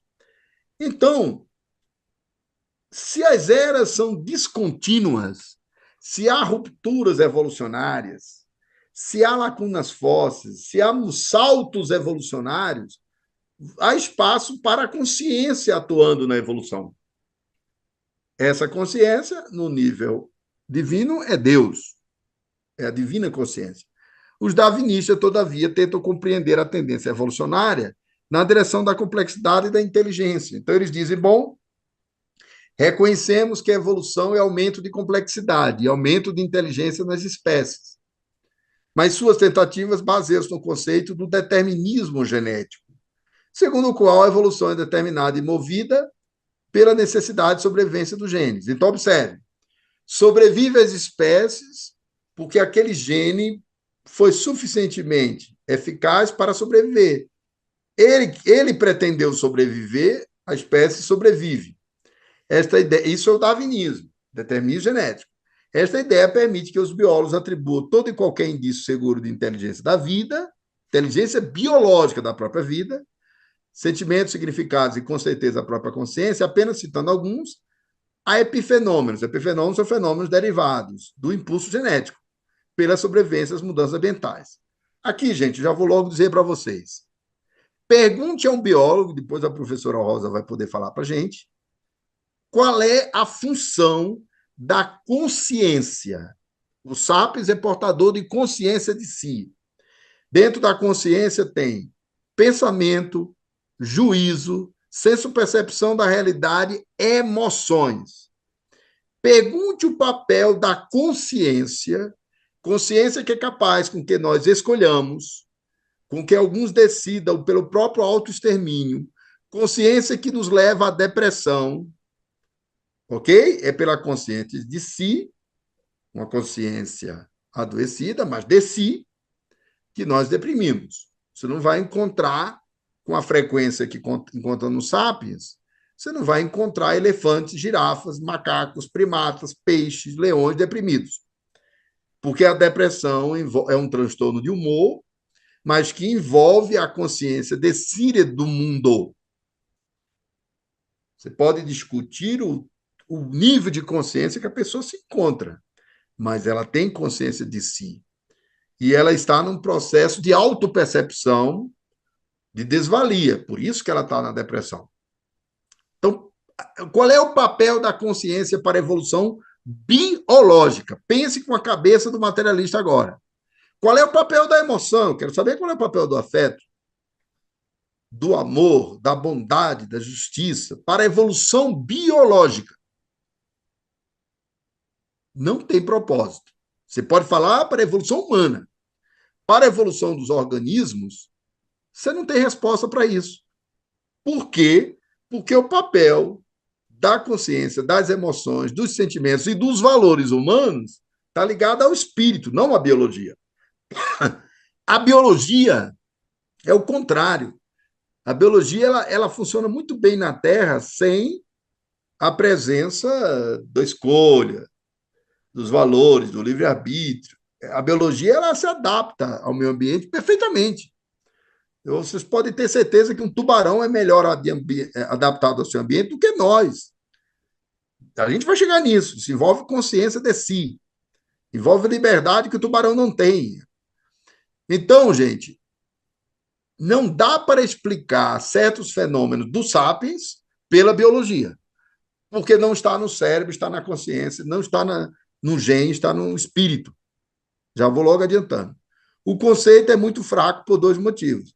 Primeiro, foram apresentados fortes argumentos teóricos, mostrando que as moléculas das quais os genes constituem parte não têm a capacidade de processar sentimentos, significado ou consciência. Quer dizer, você não tem na genética uma explicação por que Chico Xavier era um ser tão amável.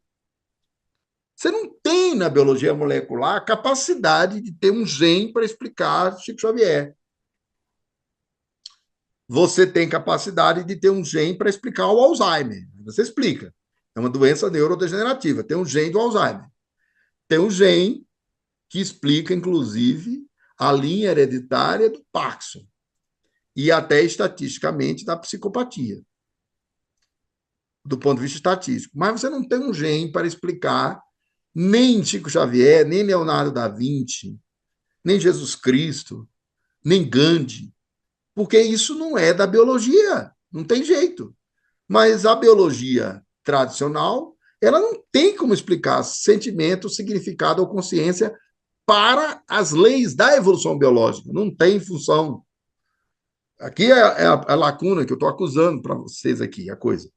Então, como essas qualidades podem se desenvolver por adaptação a partir do nada?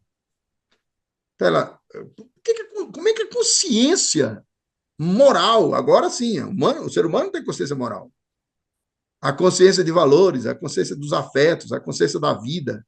Como é que isso resulta de adaptação? Adaptação para quê? A consciência é o fenômeno mais desadaptativo que existe, sobretudo a consciência pouco evoluída. Pense na consciência, a razão, o pensamento, eu vou confundir tudo de propósito, na Alemanha nazista. É a coisa mais desadaptativa que existe. Por quê? Porque é um pensamento que produz guerra. Então, a consciência, nesse sentido, não faz a espécie evoluir. Ao contrário, ela não vai ter função. Segundo, a maior parte dos biólogos acredita que a biologia esteja essencialmente ligada à física. Mas, recentemente, a própria física, sob a pressão de fortes dados experimentais, abandonou o determinismo estrito, que é o determinismo materialista, e cedeu espaço para uma ocasional escolha. Né? Esse é praticamente o último. Isso aqui é Darwin, gente. Isso aqui é Darwin, é a evolução contínua. Olha que interessante. 6 a 7 milhões de anos atrás, esse era o crânio da espécie que nos antecedeu, algum tipo de Australopithecus. Aí está aqui, ó, o nome dele. O último é o Sapiens, está em latim, tá? Esse nome aqui é difícil de ser dito, e isso é latim. Não é inglês, não, isso é latim. Sahelanthropus, enfim.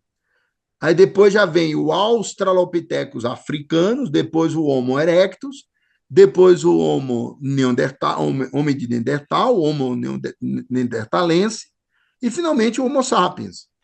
Olha só, esse aqui já existia há 6 a 7 milhões de anos. Aí o próximo, 2,5 milhões de anos atrás, Australopithecus africanos, já mudou o crânio, tá vendo?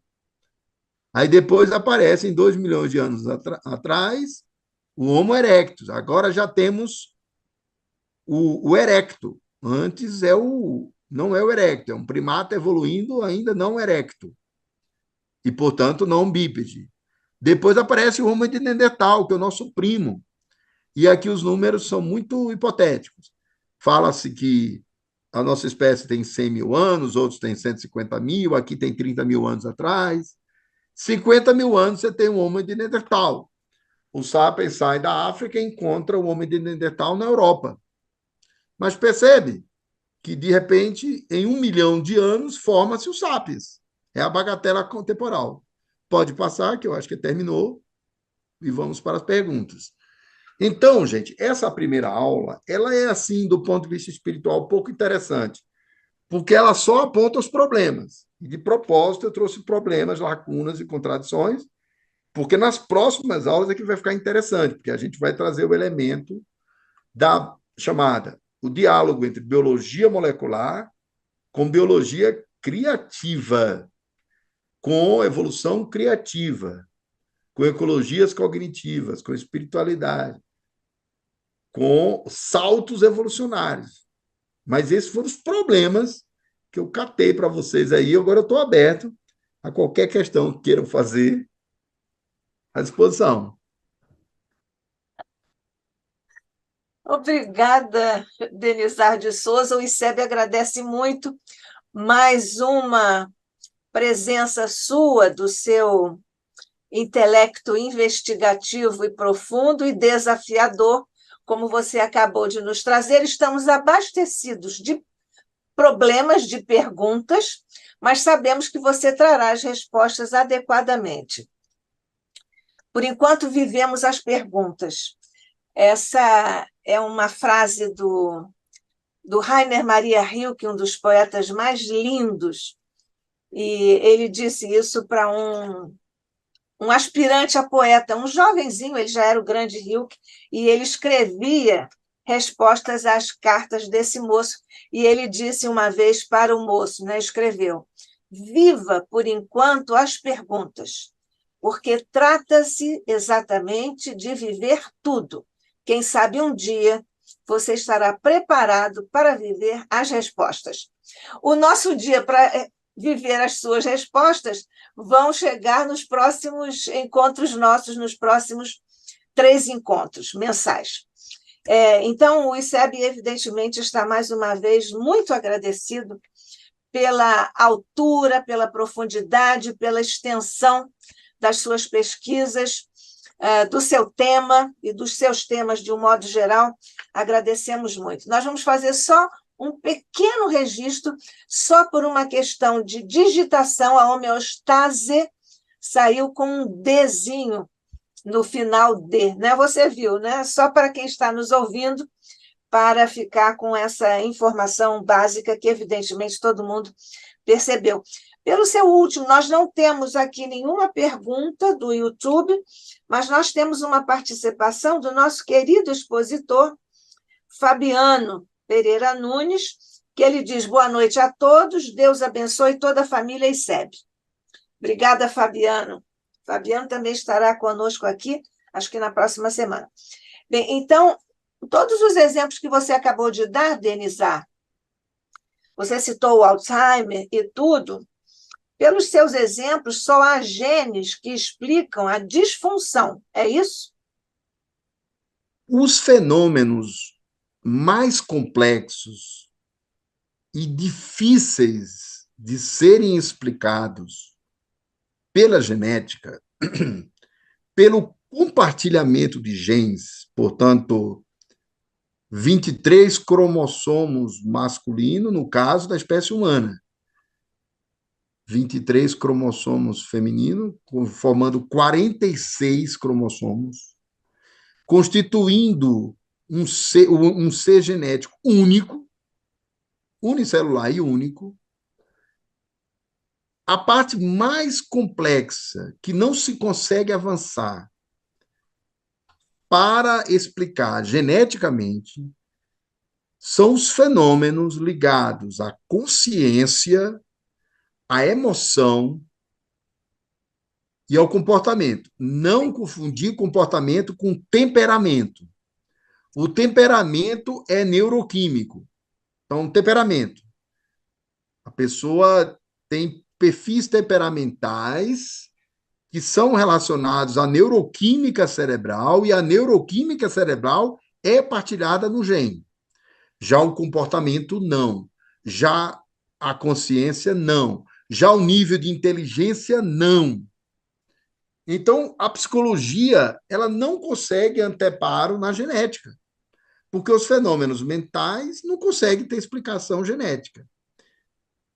Consciência, pensamento, raciocínio, emoção, afetos e valores. Não tem base genética. Então, com isso, eu estou dizendo que existem disfunções neurológicas, existem doenças neurodegenerativas, Alzheimer e Parkinson, por exemplo, diabetes e outros, que têm base hereditária, que você encontra no gene o compartilhamento genético.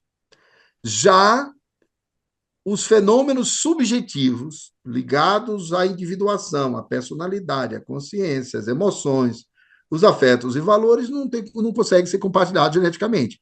Aí a pergunta que eu faço ao biólogo darwinista, aquele que não trabalha com a ideia da alma. A evolução biológica, ela gerou uma espécie que é portadora de consciência. Essa espécie chama-se sapiens. A pergunta é: qual é a função da consciência de si, da consciência da vida, da consciência do mundo, da consciência da morte, da consciência dos valores para a evolução biológica? Já que tudo na evolução biológica tem uma função para a própria evolução. Os organismos evoluem respondendo a uma função a ser preenchida. Qual é a função da consciência? Bom, você pode falar para a cultura, você pode falar para a sociedade, é outra coisa. Estou falando para a biologia. Serve para quê? Serve para que o cérebro ser portador de consciência? Para quê, gente? A última camada da evolução, neocórtex. Você explica bem o cérebro reptiliano, o hipotálamo. Você explica bem as camadas evolucionárias mais antigas, que têm função clara. Quer que eu lhes diga? No cérebro reptiliano, depois do cérebro dos mamíferos, tem uma estrutura chamada hipotálamo. Ela tem função. Ela tem função não só para nós. Todos os mamíferos têm hipotálamo. Ela faz a homeostase, que você citou agora há pouco. Ela regula a temperatura corporal. Ela regula o ciclo circadiano, vigília sono. Ela regula a reprodução sexual, porque regula a sexualidade. Ela é uma estrutura ultra ramificada no cérebro. Ela evoluiu e criou o hipotálamo, tem função hipotálamo. A pergunta é: qual a função biológica do neocórtex e do córtex, considerando que ele é o lugar da consciência, do sentimento e da emoção? Alguns tentarão dizendo, não, mas é porque a biologia queria gerar laço social. A biologia pretendia gerar laço social. Mas gerar laço social para quê? Para produzir cultura? Para quê? Para produzir valores? Para quê? Para produzir espiritualidade? Para produzir o quê? Ah, bom. Se você vê um objetivo espiritual maior, aí você entende. Entende o que quero dizer? Mas você não tem uma função neurobiológica para a evolução biológica. Estou sendo redundante na ênfase só para ser claro. Você não sabe para que serve a consciência. O contrário, se você pensar friamente, a consciência não sapiens, por que nós somos tão complicados, gente? Para não ficar só em biologia, vamos falar agora de problemas humanos. Você sabe por que nós somos complexos? Porque nós somos um adolescente evolucionário. O primata é ancestral, é antigo e resolvido. Vê a vida dos primatas e a nossa. Se reproduz, cuida de seus filhotes, tem instinto gregário. vive bem nas florestas, desde que o homem não faça nada com eles, estão ótimos. Muito bem, obrigado, porque eles não têm o córtex que nós temos, porque eles são antigos e consolidados. Sabe o que nós somos? Uma espécie que tem 100 mil anos, há 100 mil anos estávamos prontos, 1 milhão de anos de bacatela, nós somos um elo perdido. A gente não é nem um ser de consciência plena e nem somos macacos mais. É um meio Não somos nem macaco. criança nem adulto, é isso. Acabou, acabou, é isso aí. Nem criança muito bem resolvida e nem adulto que deveria ser bem resolvido. Está no meio termo. E é por isso que eu estou começando a acreditar que, e aí agora eu vou me permitir um questionamento, ninguém espere o planeta de regeneração tão rapidamente assim. Vai demorar, porque talvez demande até alterações neurofisiológicas, neuroanatômicas e cerebrais. O nosso córtex talvez ganhe uma outra camada. Por chegada de espíritos mais evoluídos, quem sabe, mas vai demorar um pouco isso aí, viu? Eu acho que a turma se animou e achou que vai ser muito rápido. Não é. Vai demorar um pouco. E isso é o que? A discussão entre biologia e espiritualidade. É porque adolescentes somos ansiosos. Queremos Ansiosos. tudo rápido, é por isso. E é muito Vai feliz demorar a um sua pouco. expressão, adolescentes evolucionários, muito feliz, muito bom. Nós estamos assim passados do tempo, eu não Tá certo. resisto, não vou poder fazer todas as perguntinhas que ficaram para mim, Claro. só fazer, diga, Não, eu só ia dizer que a professora Rosa, que é nossa doutora em biologia, tem que ela falar. vai falar, ela vai falar, ela Eu vai quero falar. ouvi-la. Eu também. Eu queria só fazer aqui um registro, porque você citou o nosso amadíssimo Edgar Morin, Sim. e no Paradoxo, né, do livro dele, ele fala sobre o que a física quântica fala sobre o elemento zero na evolução, não é? Naquele coisa das batatas e tudo, ou o macaco 100, não é isso? Essa coisa. Existem mais outras questões, mas nós agora vamos ouvir aqui, não podemos perder a oportunidade da doutora em genética estando aqui conosco. Rosa, Na realidade, assim, o professor Denizar disse que ele agora vai desenvolver esse estudo, né, para as próximas. Mas com certeza a gente já sabe que a consciência, ela não tem uma herança genética. Você não tem uma regulação para a diferenciação da consciência, né? O máximo que a gente tem é na liberação das moléculas da emoção, dos neuropeptídeos, do sistema hormonal. Isso tudo você tem um controle genético. Mas existe algo mais que comanda essa própria diferenciação, né? Então, quando você tem um comportamento de estresse, não é o teu corpo que de repente vai produzir cortisol ou adrenalina. Quando você tem o estresse está no espírito. É o espírito que vai comandar o organismo, que vai agir ali em tálamo, córtex, hipotálamo, hipotálamo, né? Na hipófise, e vai fazer a liberação do cortisol e da adrenalina, e você vai ter a taquicardia, as mãos frias e todos os outros sintomas de estresse. Um sistema que era importantíssimo quando a gente tinha que fugir de predador, quando estava no início do nosso desenvolvimento na Terra. Porque aí a musculatura ficava tão ativa que você conseguia fugir dos predadores, né? Então, assim, não tem como se compreender. Enquanto a ciência ficar buscando nas células, no tecido, uma explicação genética para isso, não vai encontrar, porque isso é em comportamento, como ele já falou, comportamento é outro departamento, está ligado às emoções, está ligado à consciência, e a gente sabe que a consciência, na realidade, ela é extrafísica. Você não consegue ver a consciência na neuroimagem. Você, na neuroimagem, quando eles fazem as ressonâncias com neuroimagem, você vê a expressão dos sentimentos da consciência, mas você não consegue identificar a consciência. Você expressa em que regiões você tem mais marcação, que pode estar mais ansioso ou que você está mais relaxado. Mas você não vê a consciência, você vê a expressão da consciência. Então, assim, eu acho, à medida que a própria ciência vai evoluindo, a gente vai chegar que tem um princípio diretor que não é físico, que faz toda essa regulação, né? Então, assim, eu gosto muito da história das girafas. Você vai me permitir voltar só lá nas girafas rapidinho, a gente já está muito atrasado, não vou estender mais.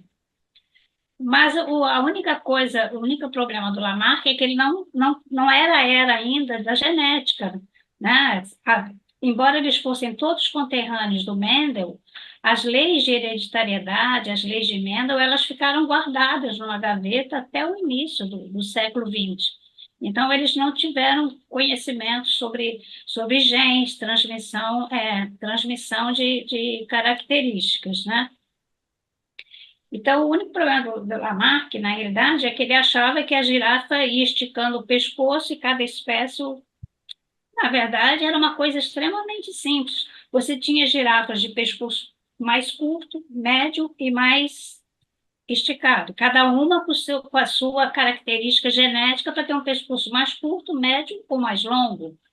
Mas você só, na época em que você só tinha alimentação nas árvores maiores, as que conseguiam se alimentar bem, a ponto de crescer e se desenvolver e se reproduzirem, eram aquelas que tinham o pescoço mais longo.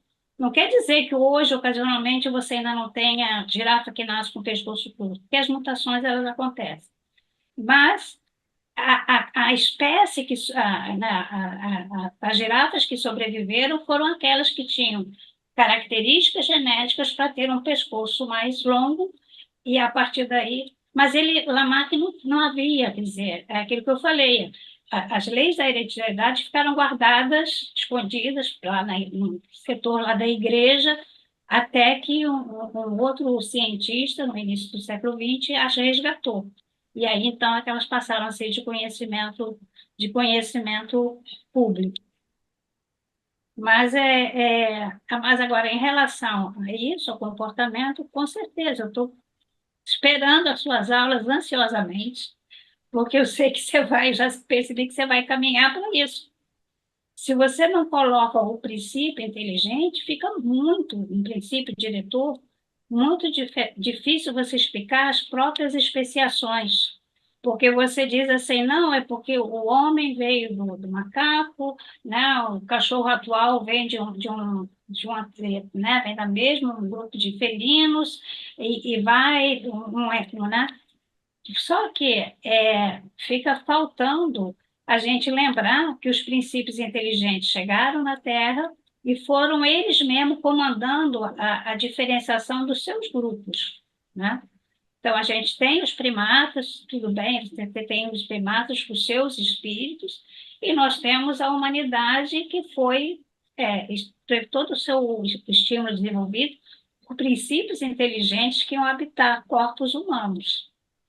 E a gente foi evoluindo, né, em termos de corpo, até 100 a 150 mil anos atrás, com espíritos que foram, segundo Kardec, alguns evoluíram desde o início no próprio planeta, mas com certeza a gente teve levas de espíritos que chegaram à Terra e foram trabalhando a preparação dos corpos para o Homo sapiens sapiens que somos nós até hoje. Agora, se a gente vai ter um Homo sapiens sapiens sapiens, não sei. Mas eu concordo plenamente com você, Denizade. Eu sempre falo isso. Eu sei que estipular uma data para o planeta de regeneração, eu sempre falo, esquece. Talvez daqui a 1000 anos, 2000 anos, eu não sei. Mas nós ainda estamos longe de um planeta de regeneração. É só a gente olhar as guerras, os atos de crueldade que ainda estão se acontecendo em guerras que a gente achou que nunca mais, não iria ver isso no século XXI. Então, estamos longe, concordo com você. Muito bom, professora. Pois é, Você mas vai nos ajudar demais aqui. Eu vou só fazer um pequeno comentário. O Dr. Hamilton Couto faz uma hipótese, né, no livro Evolução Criativa das Espécies. Aí ele fala de um super neocórtex. Por quê? porque existem funções da consciência, nossa consciência continua ainda muito ligada ao pensamento. Então, a gente ocupa a nossa realidade humana muito básica e estruturalmente com pensamentos. Só que a gente não sabe, e pensamentos que apreendem a realidade através de conhecimentos.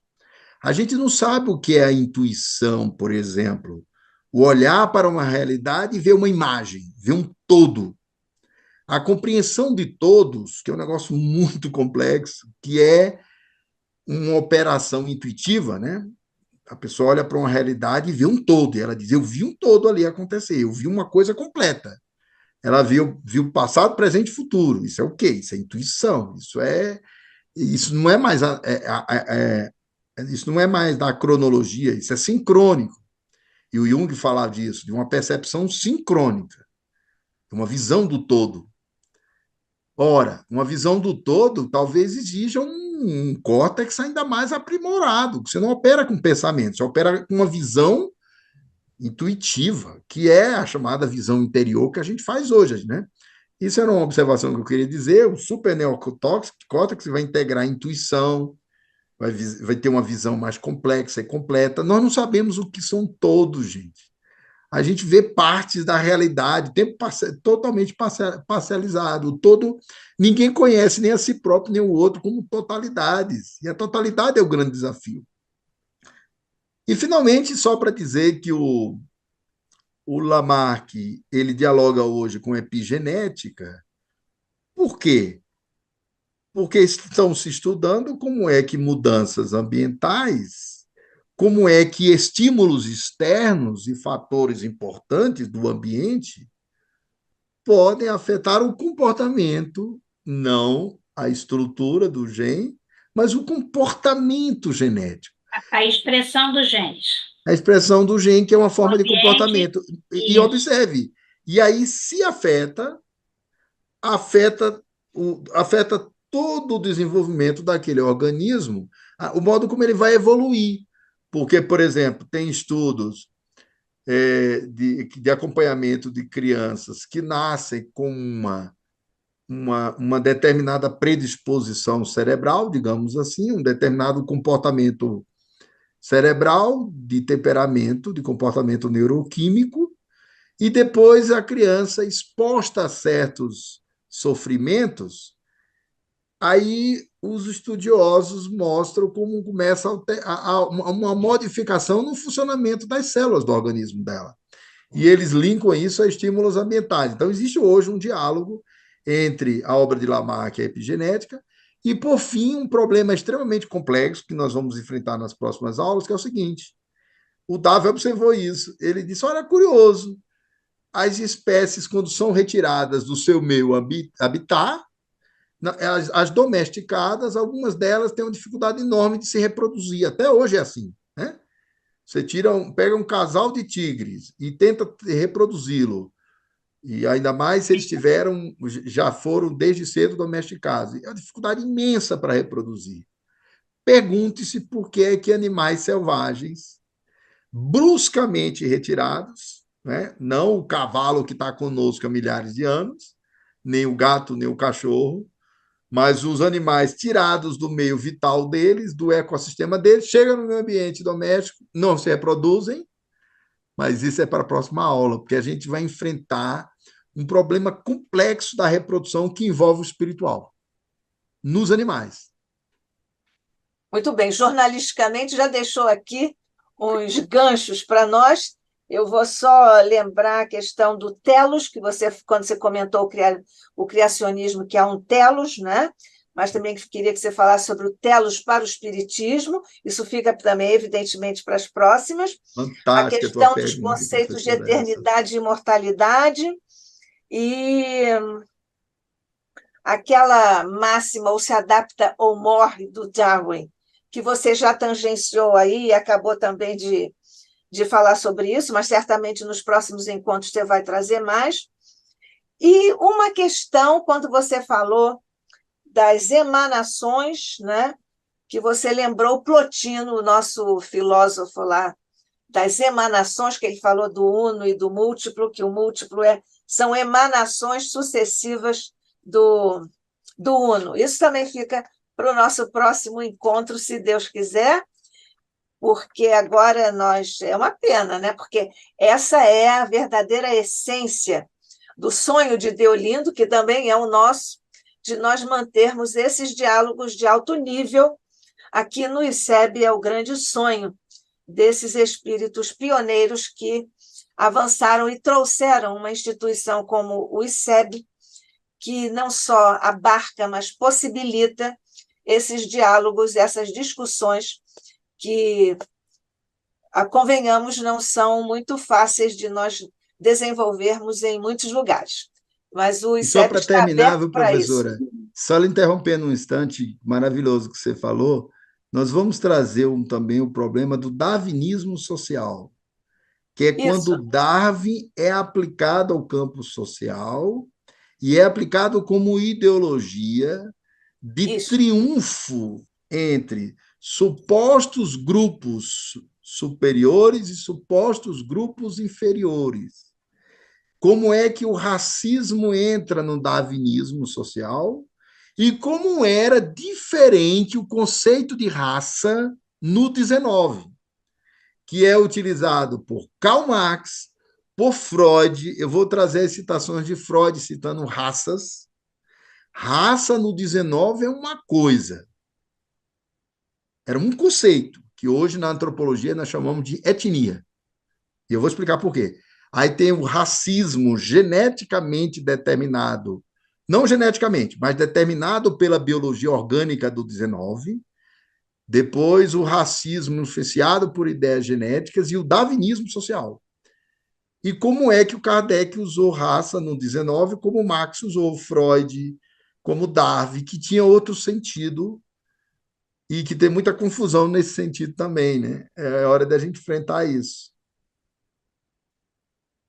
Eu vou terminar dizendo que eu ainda preparo uma palestra, vai ser muito divertido isso, em que eu vou colocar frases de autores conhecidíssimos, famosíssimos, frases do Kardec, do Marx e do Freud. E vou perguntar para a pessoa escolher de quem era a frase.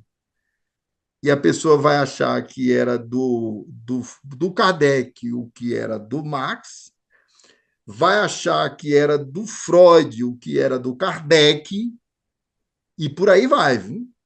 Porque eles todos estavam expostos ao mesmo Zeitgeist, espírito de época. Isso. E tem categorias que E eles repetiram. E tem semelhança, eram todos humanistas do 19. É uma brincadeira muito bacana essa. E vai ser todos muito muito bom, grandes. muito bom, muito bom.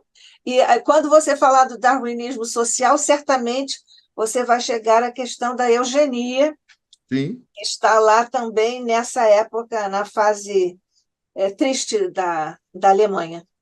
E que biologia foi essa que, sendo o povo mais desenvolvido filosófica, industrial, econômica, tecnologicamente da Europa, indiscutivelmente, nos anos 30, que genética foi essa? Que cultura foi essa? Que fez o que fez, sendo quem eles já eram do ponto de vista do pensamento racional. A filosofia moderna e contemporânea, a contemporânea é alemã. Sim, Schopenhauer, certamente. Friedrich Nietzsche, Goethe, o grande poeta, e por Emmanuel Kant, para citar três gigantes: Emmanuel O Kant, grande Kant.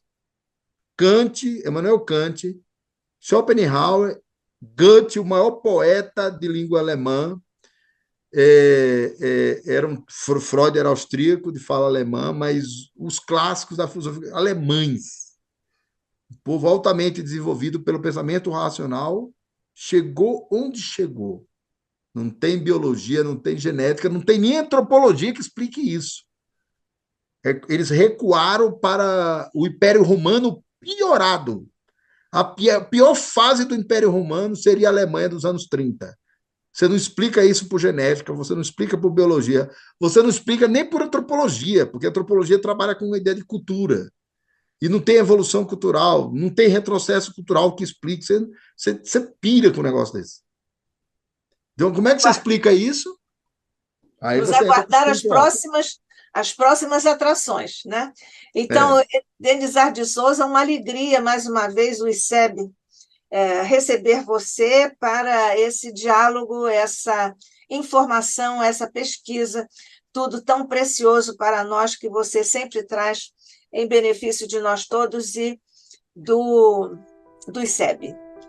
Que a paz de Jesus permaneça contigo, meu irmão, meu querido amigo, meu companheiro e nosso querido expositor do ICEB, e que juntos agora, mestre amado, nós te agradecemos profundamente pelas horas felizes com que tu nos reuniste aqui para o enlevo de nos aprofundarmos nas faculdades que nosso Pai Celestial nos ofereceu como espíritos imortais. Nós te pedimos, mestre, que continues a nos ajudar a todos no desenvolvimento harmônico, ético, das nossas faculdades, e te pedimos ainda que fortaleças o ICEB, para que continue a nos oferecer estas oportunidades de enlevo intelectual, emocional, fraterno, que nós aqui vivemos, como hoje, com a presença de nosso querido irmão Denizar de Souza. A tua paz, mestre, permaneça conosco em nossas mentes e corações, hoje e sempre. Que assim seja.